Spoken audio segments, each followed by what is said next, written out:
Astaghfirullah. Assalamualaikum warahmatullahi wabarakatuh.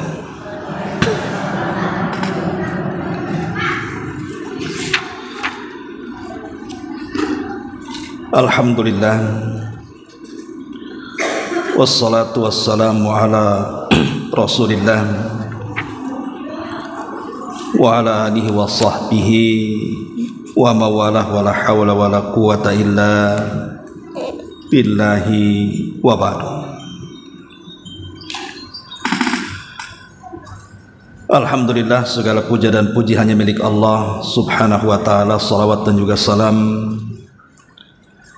kita hadiahkan kepada Rasul kita Nabi besar Muhammad sallallahu alaihi wa ala alihi wasallam.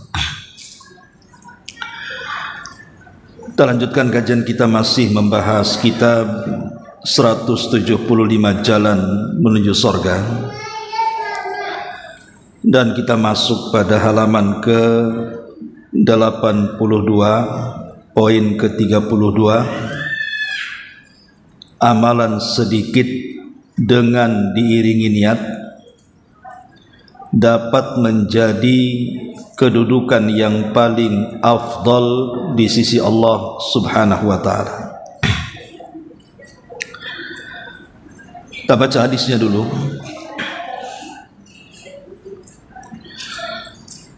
Nabi SAW bersabda dalam hadis yang dikeluarkan oleh Imam At-Tirmidzi, wa uhaddithukum hadithan fahfadhuhu qala ma naqasa malu abdin min sadaqatin wala zulima abdun madlamatan fasabara alaiha illa zadahullahu izzah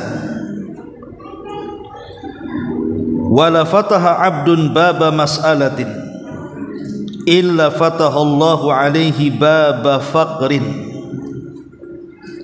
aw kalimatan nahwaha. Wa uhaddithukum hadithan fahfadhuhu qala innamad dunya li arba'ati nafarin abdin razaqahu Allahu malan wa ilman fahuwa yattaqi fihi rabbahu wa yasilu fihi rahimahu wa ya'lamu lillahi fihi haqqan fahadha bi afdalil manazil. Wa 'abdin razaqahu Allahu 'ilman wa lam yarzuqhu malan fahuwa sadiqun niyyati yaqulu law anna li malan la amiltu bi amali fulanin fahuwa bi niyyatihi fa ajruhuma sawa'un. Wa 'abdin razaqahu Allahu malan wa lam yarzuqhu ilma fahuwa yahbitu fi malihi bighairi ilmin la yattaqi fihi rabbahu wa la yasilu fihi rahimahu wa la ya'lamu lillahi fihi haqqan fahadha bi akhbathil manazil. Wa 'abdin lam yarzuqhu Allahu malan wala ilman fahuwa yaqulu law anna li malan la amiltu fihi bi amali fulanin fahuwa bi niyyatihi fawizruhuma sawa'un. Kata Nabi SAW, aku ingin menghabarkan kepada kalian satu buah habar, maka perhatikan habar ini. Sesungguhnya dunia hanya untuk 4 golongan. Sesungguhnya dunia ini hanya untuk 4 golongan. Kata Nabi SAW, innamad dunya li arba'ati nafarin. Dunia ini diperuntukkan untuk 4 kelompok saja. Siapa 4 kelompok ini? Yang pertama, kata Nabi SAW, seorang hamba yang telah Allah anugerahkan rizki berupa harta dan juga ilmu pengetahuan.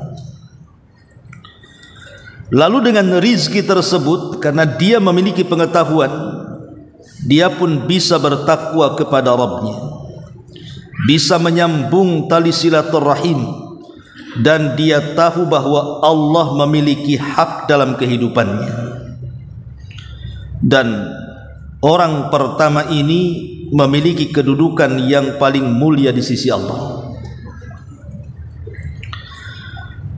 Kemudian yang kedua, seorang hamba yang telah Allah berikan rizki tapi bukan harta. Allah berikan ilmu saja dan tidak diberikan rizki harta, namun dia adalah orang yang jujur dalam niatnya. Ia pun berkata, jika aku memiliki harta seperti dia, sungguh aku akan beramal seperti amalan si fulan, maka dia akan diberikan pahala karena kejujuran niatnya, sehingga pahala mereka berdua dianggap sama di sisi Allah. Kemudian yang ketiga, seorang hamba yang telah Allah berikan rizki berupa harta, sayangnya tidak pula diberikan rizki berupa ilmu pengetahuan. Lalu dia habiskan hartanya tanpa dasar ilmu. Karena tidak punya ilmu, dia tidak bertakwa, dia tidak menyambung silaturahim, dan dia tidak tahu bahwa Allah memiliki hak dalam kehidupannya. Orang yang seperti ini kedudukannya adalah orang paling hina di sisi Allah. Kemudian yang keempat, seorang hamba yang tidak Allah berikan rizki baik harta ataupun ilmu pengetahuan, tapi dia berangan-angan dan mengatakan, jika saja aku memiliki harta, sungguh aku akan beramal seperti amalan si fulan yang nomor 3 itu, maka dia akan diberikan dosa karena niatnya, sehingga dosa mereka berdua dianggap sama. Perhatikan hadis ini. Hadis ini sangat bagus sekali untuk kita renungkan. Jadi Nabi SAW menjelaskan kepada kita, dunia ini tidak lepas daripada 4 kelompok. Jadi orang-orang yang ada di dunia, saya, ibu atau siapapun, itu tidak lepas daripada 4 kelompok ini. Siapapun. Pertama, kata Nabi SAW, orang yang dianugerahi 2 keutamaan. Pertama, rizki harta, dan yang kedua, rizki ilmu. Jadi hartanya melimpah dan pengetahuannya juga luas. Karena dia punya pengetahuan atau punya ilmu agama, maka dia arahkan tuh hartanya kepada hal-hal yang memang disyariatkan untuk dibelanjakan. Sehingga dengan hartanya dan ilmunya itu, dia menjadi orang yang paling bertakwa. Bahkan dia orang yang paling bersilaturahim. Bahkan meskipun dia punya harta, tapi dia tidak pernah melupakan hak dia kepada Rabbnya. Maka kalau kita diberikan 2 perkara ini yang menjadikan kita bisa takwa, bisa bersilaturahim, dan tidak lupa kepada hak Allah, maka orang ini semulia-mulianya manusia di sisi Allah. Karena begini, Bu, ya, orang kalau punya harta saja tapi tidak punya pengetahuan agama, biasanya rata-rata jauh daripada ketakwaan. Artinya tidak punya rasa takut dalam kehidupannya. Yang kedua, biasanya suka memutus silaturahim. karena dia takut kalau seandainya disambungkan silaturahimnya itu, maka takut kalau saudara-saudara dia akan meminta hartanya, atau karena kesibukan dengan hartanya sehingga dia lupa akan hak Allah, mungkin lupa salat, mungkin lupa ngaji, lupa baca Quran, lupa zikir karena diperhamba oleh hartanya. Makanya orang yang punya harta tapi satu sisi juga punya pengetahuan agama yang luas, di mana hartanya itu disetir oleh ilmunya, itu biasanya harta itu menjadikan dia takwa, dia bersilaturahim, dan dia tidak akan pernah lupa kepada hak Allah Subhanahu wa taala, karena yang menyetir pengetahuannya, ilmu agamanya itu yang menyetir. Lah kalau ini yang terjadi, maka inilah manusia yang paling mulia di hadapan Allah. Ini yang pertama. Kemudian yang kedua, kata Nabi SAW, ada orang hanya diberikan pengetahuan ilmu agama yang luas, tetapi hartanya tidak banyak.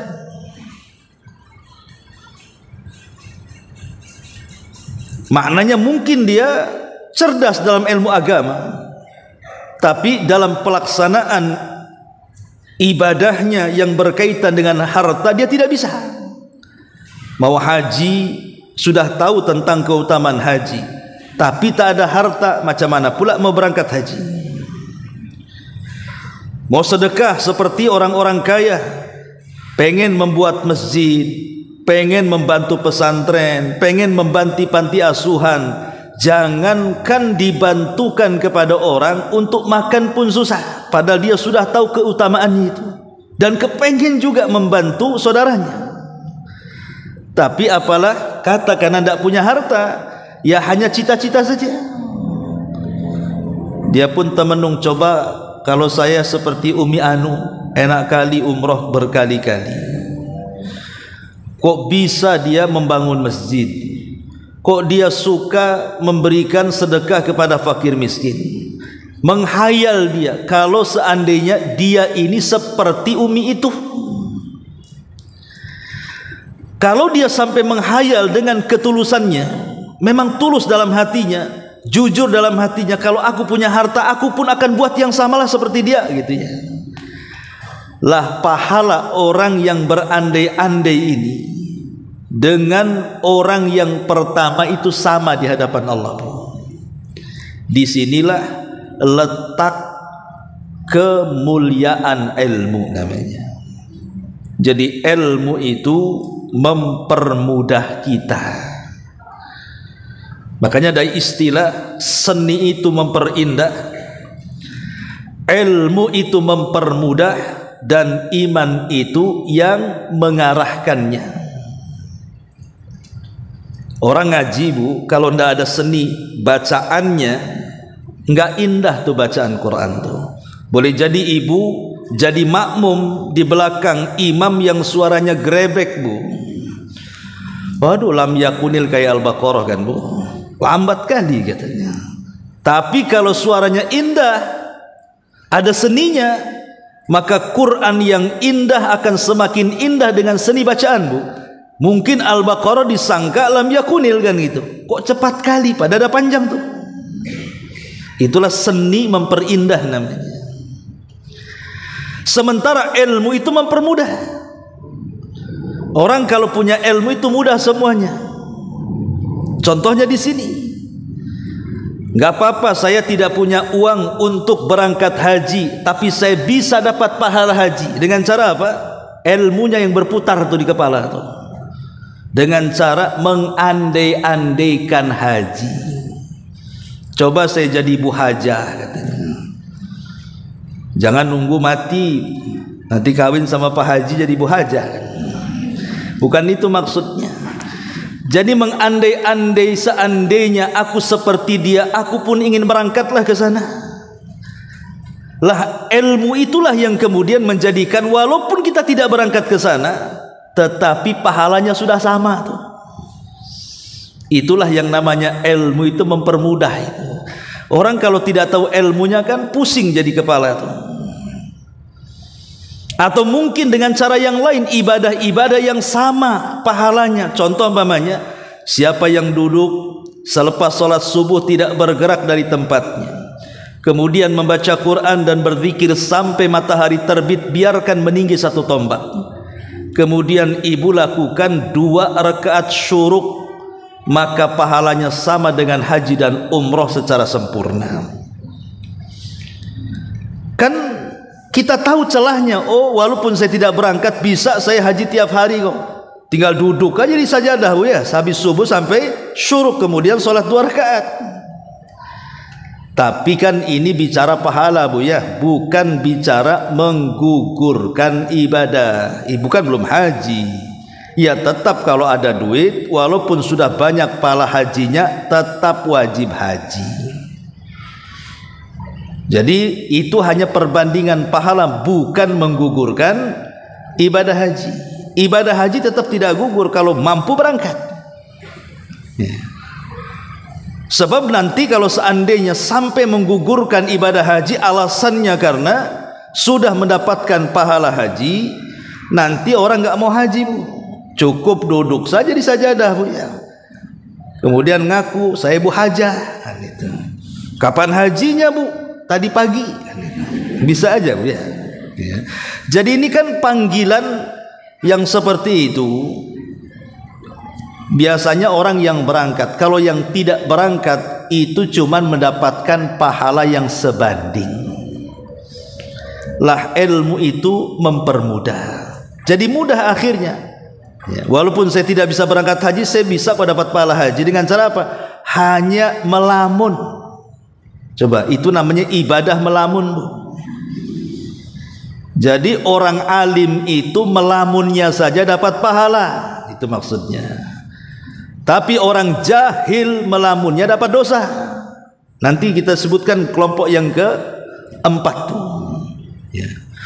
Kemudian kelompok yang ketiga dalam hadis ini, ada orang yang diberikan rizki oleh Allah Subhanahu wa ta'ala, hanya diluaskan hartanya, kaya raya dia, tapi sayang tidak punya ilmu agama.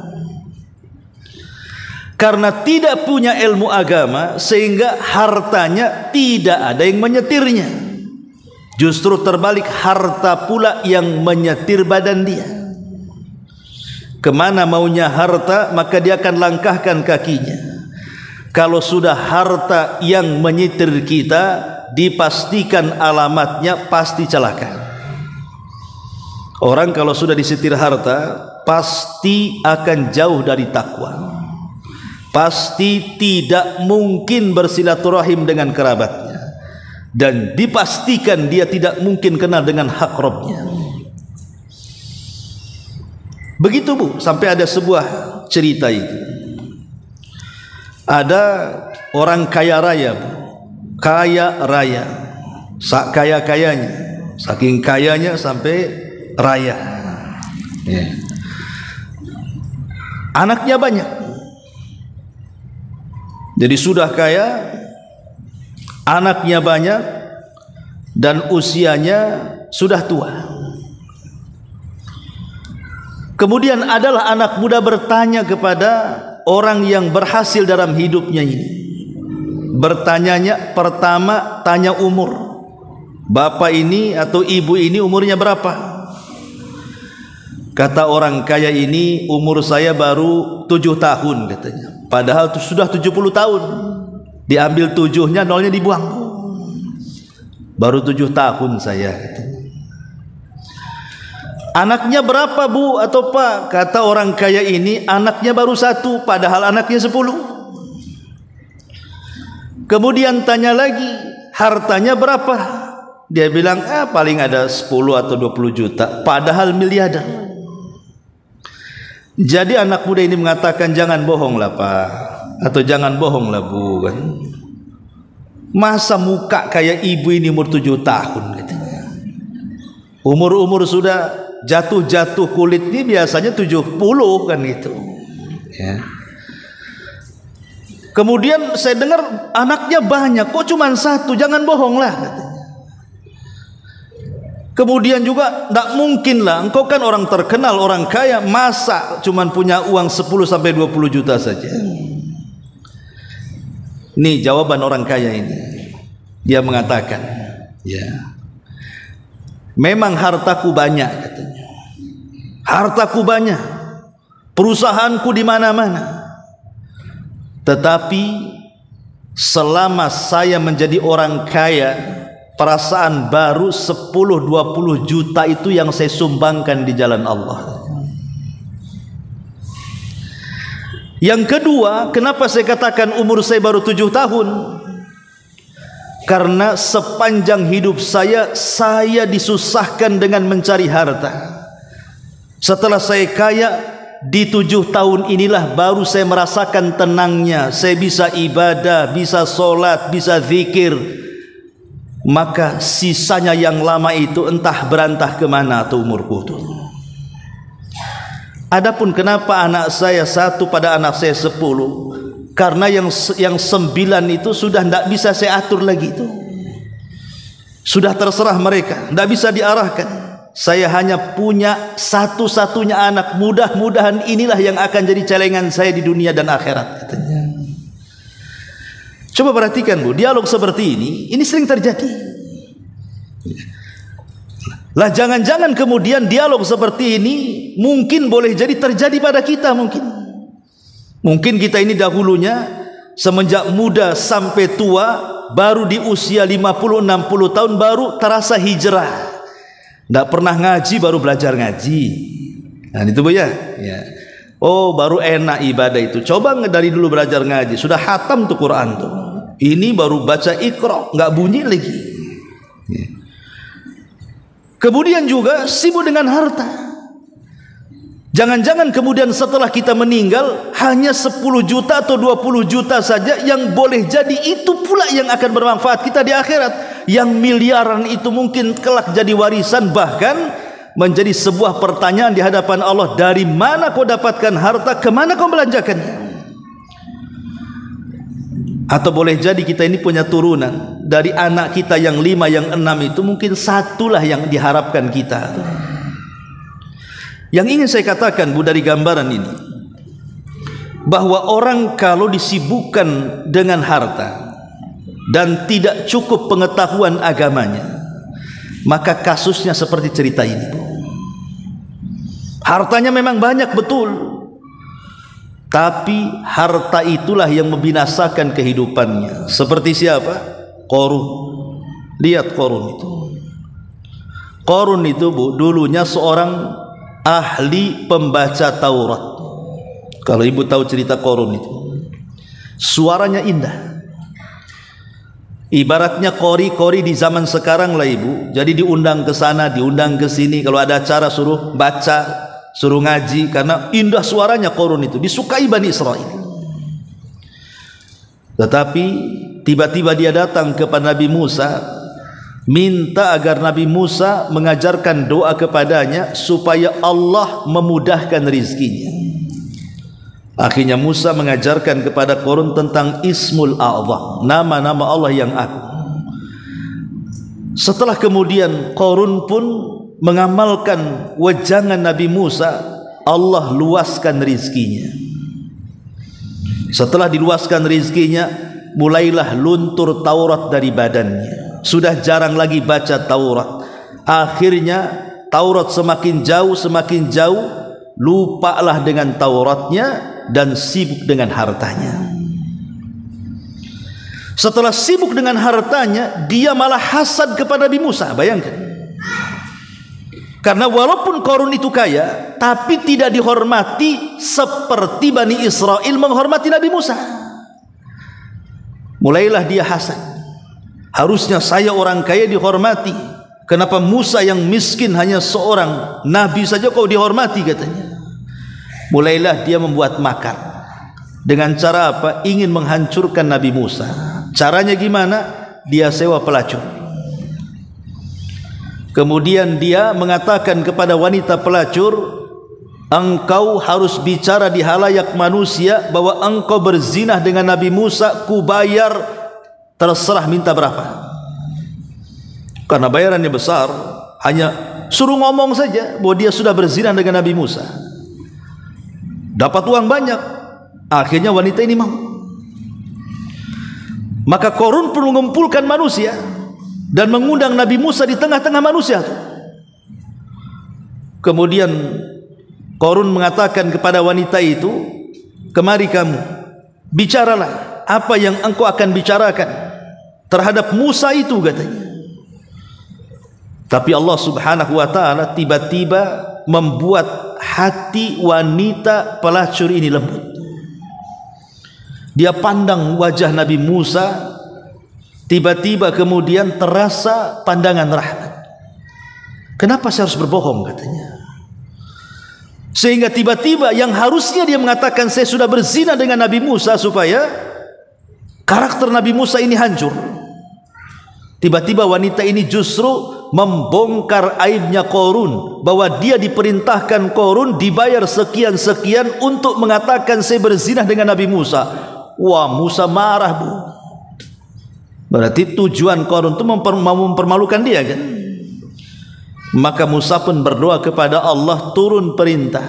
Kata Allah, ya Musa, perintahkan bumi telan si Qarun itu.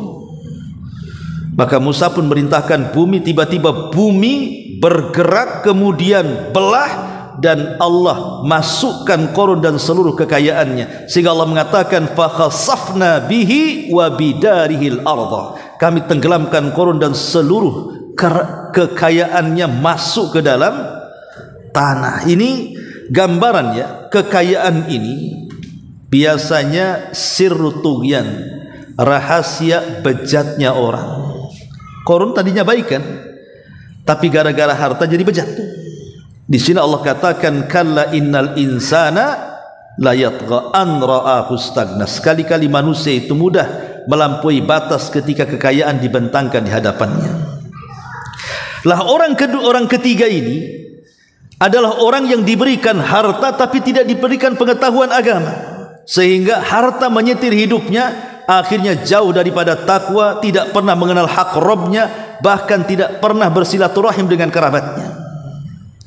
Maka orang seperti ini adalah seburuk-buruk manusia di hadapan Allah, kata Rasul. Tapi ada yang paling celaka, yang terakhir, Bu. Sudah miskin tidak diberikan kekayaan, sudah miskin tidak diberikan pengetahuan, menghayal pula kalau dia punya harta ingin seperti orang ketiga. Ini namanya melamun orang jahil namanya. Kalau orang alim melamunnya kan dapat pahala, Bu. Kalau orang jahil melamunnya dapat dosa. Dia tidak ikut mabuk, dia tidak ikut zina, dia tidak ikut judi, dia tidak ikut maksiat, tidak merasakan kenikmatan maksiat apapun, hanya menghayal, Bu. Coba aku punya uang seperti dia, aku pun datang ke diskotik lah, apa salahnya? Padahal yang menghayal tuh. Maka Rasul mengatakan apa? Orang yang keempat dengan orang yang ketiga ini dosanya sama, Bu. Jadi orang yang melamun dengan orang yang jelas-jelas bermaksiat, dosanya sama. Memang dia tidak berzina, tapi menghayal berzina seperti dia, maka sama dia mendapatkan dosa zina, gitu maksudnya. Nah, ini kan bahaya, Bu. Ya, maka jangan suka melamun yang aneh-aneh, Bu. Melamun itu yang baik-baik, gitu. Karena yang keempat ini, aduh, itu sudah jatuh ke timpa tangga itu namanya, Bu. Maksud saya begini, Bu. Ibu kan suka baca doa sapu jagat, kan, Bu, ya? Rabbana atina fid dunya hasanah wa fil akhirati hasanah wa qina adzabannar. Ya Allah, berikan kepada kami dunia yang baik. Ya Allah, berikan kepada kami akhirat yang baik. Dari dua kata ini kita tahu bahwa tujuan hidup manusia itu dua. Pertama, tujuan jangka pendek, dan yang kedua tujuan jangka panjang. Adapun tujuan jangka pendek itulah yang dikatakan fid dunya hasanah. Kita ingin mendapatkan dunia, tetapi dunia yang membahagiakan. Cukup tujuan jangka pendek, jangan. Ada tujuan jangka panjang. Apa itu? Wa fil akhirati hasanah wa qina adzabannar. Kita ingin mendapatkan akhirat yang bahagia berupa sorga dan tidak dimasukkan ke dalam neraka. Ada manusia itu yang hanya mendapatkan tujuan jangka pendek saja, jangka panjangnya nggak dapat dia. Kenapa? Karena sibuk membahagiakan dirinya di dunia saja. Dia salah bahwa ada kebahagiaan yang hakiki setelah kematian. Itulah orang yang ketiga. Tetapi di sana juga ada orang yang mereka tidak peduli dengan kebahagiaan dunia karena mengejar kebahagiaan akhirat.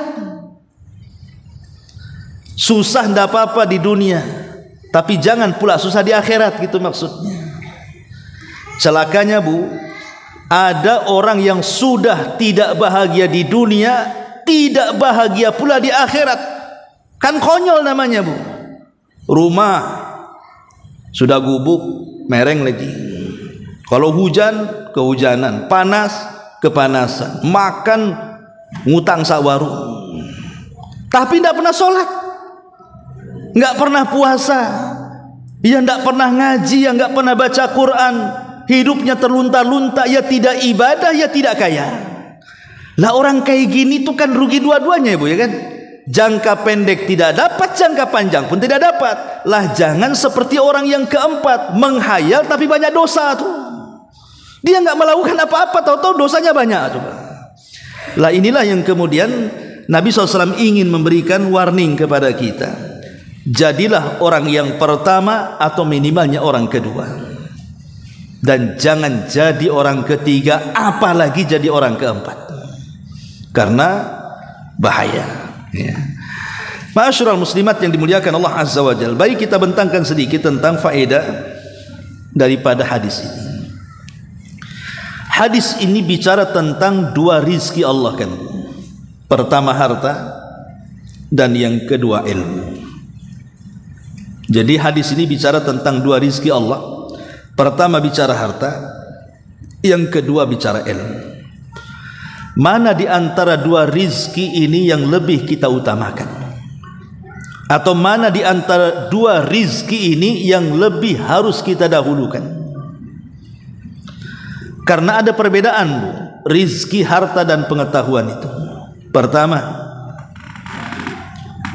ilmu itu Bu, kalau disumbangkan makin bertambah. Tapi harta kalau disumbangkan kan makin kurang.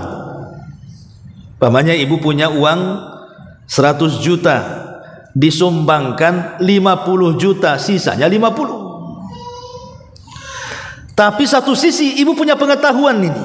Mungkin ibu hafalah surah Al-Fatihah dengan tahsin dan tajwidnya. Kemudian ibu ajarkan kepada kawannya yang belum bisa baca Fatihah, sampai bisa baca Fatihah. Kira-kira ilmu Fatihah yang ibu miliki hilang apa bertambah? Pasti bertambah Bu. Karena kalau ilmu diajarkan itu pasti mungkin kan Bu. Nggak ada ceritanya orang habis ngajar Fatihah tiba-tiba datang mengatakan tolong aku ajarkan juga. Tiba-tiba katakan udah nggak ada Fatihahnya, udah dikasihkan orang katanya. Kan nggak ada ceritanya kayak gitu kan Bu. Pasti kan akan lebih mungkin tuh kalau ilmu tuh. Ya, lah ini satu sisi ya antara ilmu dan harta. Yang kedua, ilmu ini dia pasti akan menjaga pemiliknya. Kalau orang punya ilmu itu pasti akan menjaga pemiliknya. Ilmu yang menjaga kita. Tapi kalau harta itu saya yakin pasti kita yang menjaga harta. Pasti itu. Ya. Ibu mau pulang kampung saja udah deg-degan kan? Kalau perlu gemboknya seperti gembok korun. Ya. Kalau perlu security-nya jangan di pos depan rumah ibu saja. Jadi harta ini menyibukkan kita untuk menjaga dia. Tapi ilmu itulah yang menjaga kita. Yang ketiga, ilmu ini. Kalau seandainya meninggal nih orang yang punya ilmu ini, Bu, pasti ilmu itu akan mengikuti setelah kematiannya. Jadi kalau seandainya orang itu meninggal dan dia punya ilmu, maka ilmu akan mengikuti sampai ke kuburannya. Tapi kalau ibu punya harta kemudian ibu mati, saya yakin yang pertama pisah dengan kita itu harta, kemudian keluarga. Semata-mata dicabut roh itu, Bu, harta itu sudah jadi warisan anak-anak kita. Kemudian setelah kita dihantar ke kuburan, barulah keluarga meninggalkan kita. Sedihnya sehari, nangisnya besoknya cakar-cakaran harta warisnya. Memang begitu. Kemudian yang keempat, ilmu ini bisa menghukumi harta, tapi harta tidak bisa menghukumi ilmu. Maknanya orang kalau cari ilmu pasti dia akan mendapatkan harta.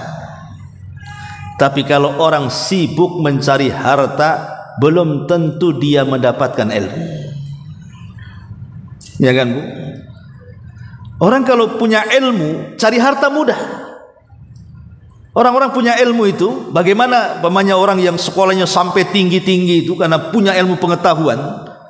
Dengan ilmunya dia bisa menciptakan sesuatu yang kecil dijual mahal. Tapi kalau kita nggak perlu sekolah lah, saya ingin ngarit saja umpamanya, atau ingin jualan ini jualan itu, mungkin boleh dia kaya, tapi dia tidak punya pengetahuan sebagaimana orang yang belajar. Itulah kenapa kemudian bagaimanapun ilmu itu tetap diutamakan dan harta itu harus dinomorduakan. Intinya seperti itu. Kalau kita mau sebutkan perbedaannya banyak sekali, ya. Ini faedah yang pertama. Jadi hadis ini bicara tentang dua rizki, dan dua-duanya ini bagi seorang yang pandai mengelolanya, maka harta yang baik itu karena dipegang orang baik. Tapi harta itu menjadi jahat kalau yang megang orang jahat. Makanya ada istilah malun salihun li rajulin salihin. Harta itu menjadi baik kalau yang megang orang baik. Tetapi malun fasidun li rajulin fasid. Tapi harta itu menjadi rusak kalau yang megang orang rusak. Jadi harta itu tergantung siapa yang megang sebenarnya, Bu, ya. Kalau yang megang itu memang ibunya yang soleha, suaminya yang soleh, insya Allah terarah tuh kemana harta itu pergi. Tapi kalau yang megang itu tidak soleh dan tidak soleha, sudahlah, jangan ditanya kemana harta itu pergi, pasti kemana-mana kan. Kita lihatlah orang-orang yang, contoh saja ya, antara ibu-ibu lah, mungkin yang merasakan ibu dulu yang masih jahil, kemudian sekarang sudah hijrah, kan beda ya. Sekarang kalau ada harta itu karena sudah ngaji, pengennya disedekahkan, diinfakkan, dibuat ibadah, dibuat umroh, dibuat apa, jelas gitu arahnya kan, Bu, ya. Kalau dulu masih jahiliyah kan enggak kan, Bu, ceritanya tas branded, sepatu kan, itu ya ke situ aja paling ya, stocking itu apalah istilah-istilahnya, skanker itu apa. Intinya bahwa ini semuanya bermuara kepada siapa yang megang, bukan perkara hartanya. Kalau yang megang baik, pasti harta itu baik. Tapi kalau seandainya yang megang tidak baik, dipastikan tidak baik. Ini faedah yang kedua. Kemudian faedah yang ketiga dari hadis ini, ya, bahwa sidqun niyah sababu fi husulil ajri. Di sini ada keajaiban niat, Bu. Kejujuran dalam niat itulah yang akan mendapatkan pahala yang besar di hadapan Allah. Kalau kita cerita hasad, Bu, hasad itu ada dua. Ada sifatnya terpuji, ada sifatnya tercela. Jadi hasad itu ada hasad yang terpuji dan ada hasad yang tercela. Adapun hasad yang tercela, ma'ruf, ibu menghayal kepada kawannya yang diberikan nikmat supaya nikmat yang Allah anugerahkan itu musnah dan berpindah kepada ibu. Itu namanya hasad. Jadi berangan-angan nikmat orang lain itu hilang, lenyap, walaupun tidak harus mesti berpindah. Jadi kan ada orang yang berangan-angan nikmat orang lain hancur, itu yang penting jangan jadi saingannya, atau lebih daripada itu supaya berpindah kepada kita. Itu lebih jahat lagi ya. Tapi yang jelas bahwa hasad yang seperti ini, kata Nabi SAW, halakal hasidu qablal mahsud, atau perkataan ulama, halakal hasidu qablal mahsud. Biasanya orang yang hasad itu, yang hasad akan lebih hancur sebelum orang yang dihasadi. Orang hasad itu pasti akan hancur sebelum orang yang dihasadi, karena biasanya orang yang dihasadi kan tenang-tenang saja, Bu. Tapi orang yang hasad itulah yang sakit hati. Kenapa dia bisa beli itu? Kenapa dia bisa beli ini? Kenapa dia punya itu? Kenapa dia punya ini? Kan sakit hati dia. Sakit hati, akhirnya mulai tensi naik. Ya biasalah, tensi naik, darah tinggi, masuk rumah sakit, mati akhirnya, Bu. Ya. Itulah orang hasad tuh. Lah hasad seperti ini tercela. Tapi di sana ada hasad yang terpuji.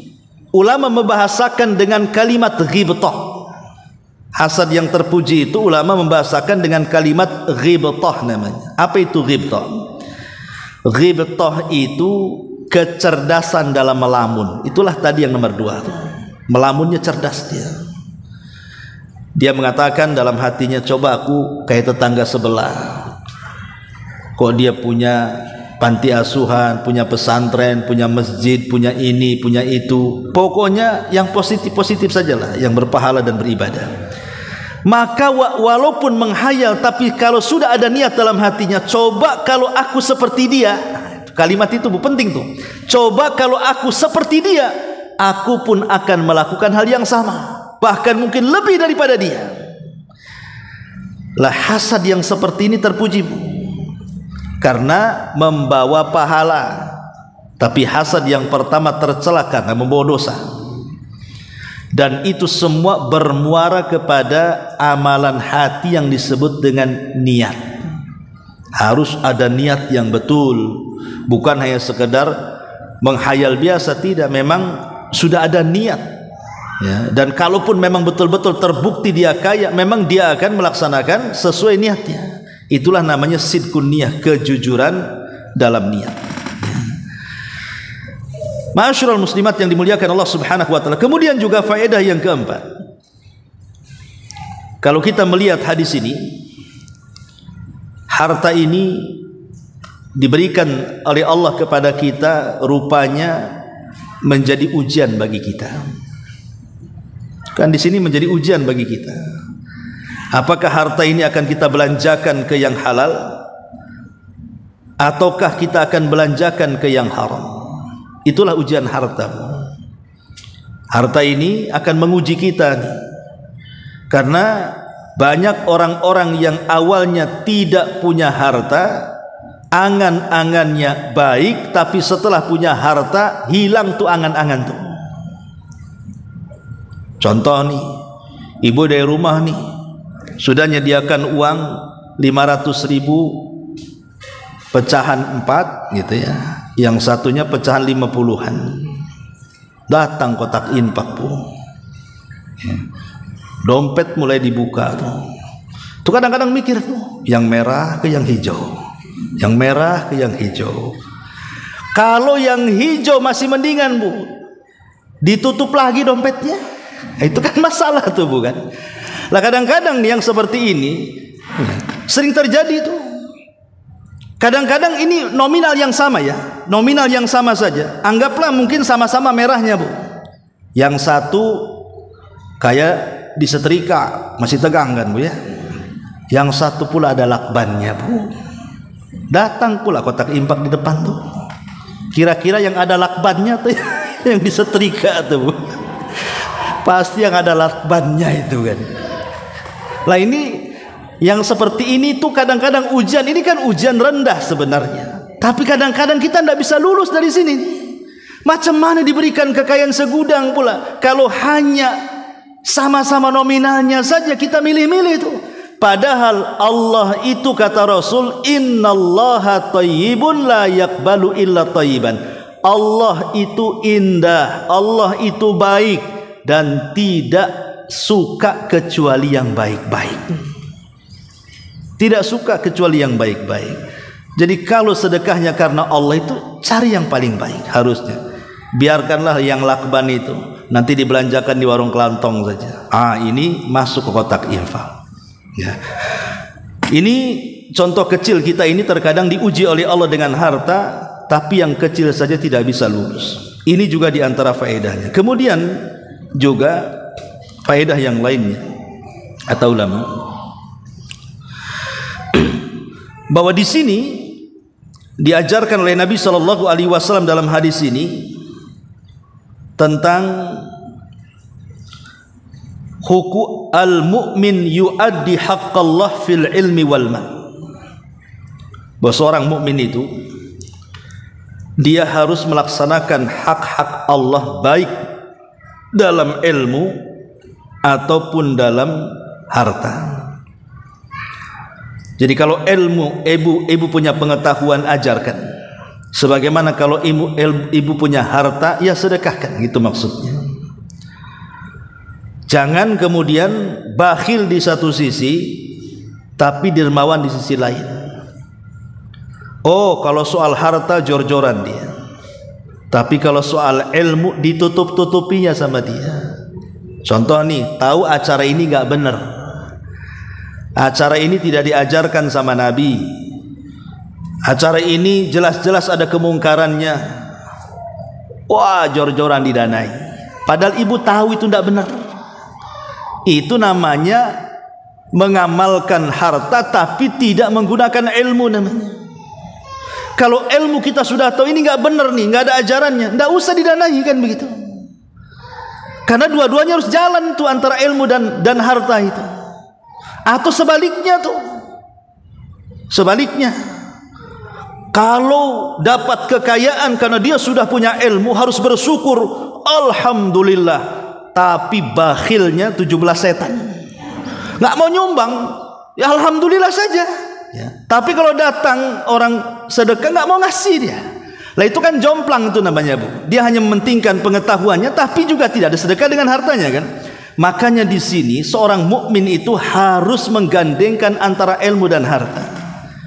Dilihat daripada hadis yang kita baca ini, lah inilah diantara faedah dan manfaat yang kita bisa petik dari hadis ini. Makanya di sini pengarang mengatakan, setelah mengutipkan hadis ini, beliau mengatakan, wahai saudaraku seiman, bayangkanlah berapa banyak pahala yang akan kamu dapatkan walaupun kamu tidak memiliki harta. Bahkan kamu hanya cukup jujur dalam niat dan dengan ikhlas kamu berucap, jika saja aku memiliki harta seperti yang dimiliki oleh si fulan yang kaya itu, sungguh aku akan mengamalkan kebaikan seperti yang ia amalkan. Dengan demikian kalian berdua akan mendapatkan pahala yang sama. Sungguh betapa besar kenikmatan yang telah Allah berikan. Segala puji hanya milik Allah, dialah zat yang berhak akan pujian dan kemuliaan. Tapi satu lagi yang ingin saya jelaskan, di sini kan ada kalimat lau, seandainya. Berarti kan bicara tentang angan-angan Bu ya. Bicara tentang angan-angan kalimat lau ini, seandainya. Kalimat seandainya ini ada yang baik, ada yang tidak baik. Yang tidak baik kalimat seandainya itu kalau dalam rangka menolak takdir. Coba seandainya aku tidak jalan ke sana, tentu aku tidak jatuh. Baik tidak? Tidak baik. Karena jatuhnya ibu bukan karena jalan ke sana, Memang sudah ditakdirkan harus jatuh. Mau jalan ke sini juga tetap jatuh, mau jalan ke sana tetap jatuh, karena takdirnya ibu harus jatuh, gitu maksudnya. Karena ada orang dengan menggunakan kalimat seandainya ini, akhirnya jadi menolak takdir tuh. Coba seandainya tadi tidak mendatangani perjanjian dengan dokter harus dioperasi, akhirnya jadi mati. Kan? Coba sampai ke mati pula dia. Mati itu loh soal takdir. Karena kalau seandainya Allah takdirkan tidak akan mati, mau diapain pun tidak akan mati dia. Tapi kalau sudah ditakdirkan mati, mau dioperasi, mau tidak dioperasi, mau tidur, mau sedang sehat, mau sedang sakit, kalau sudah takdirnya mati, ya mati. Sudah berjalan dengan takdir seperti itu supaya tenang hidupnya. Karena orang yang tidak tenang itu karena banyak menggunakan kalimat seandainya itu. Makanya kenapa Rasul mengatakan fa inna law taftahu amalus syaitan, karena kalimat seandainya itu bisa membuka pintu setan masuk di situ. Ini namanya seandainya yang tercela, Bu. Lah seandainya yang terpuji seperti dalam hadis ini pada kelompok yang kedua.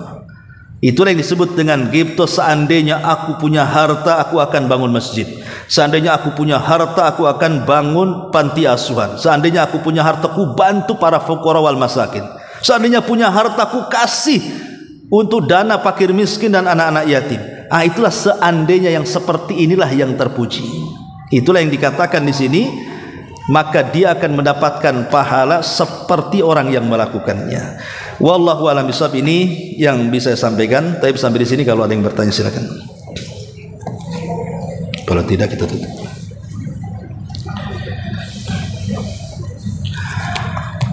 Ya, kita tutup. Subhanakallahumma bihamdika asyhadu an la ilaha illa anta astaghfiruka wa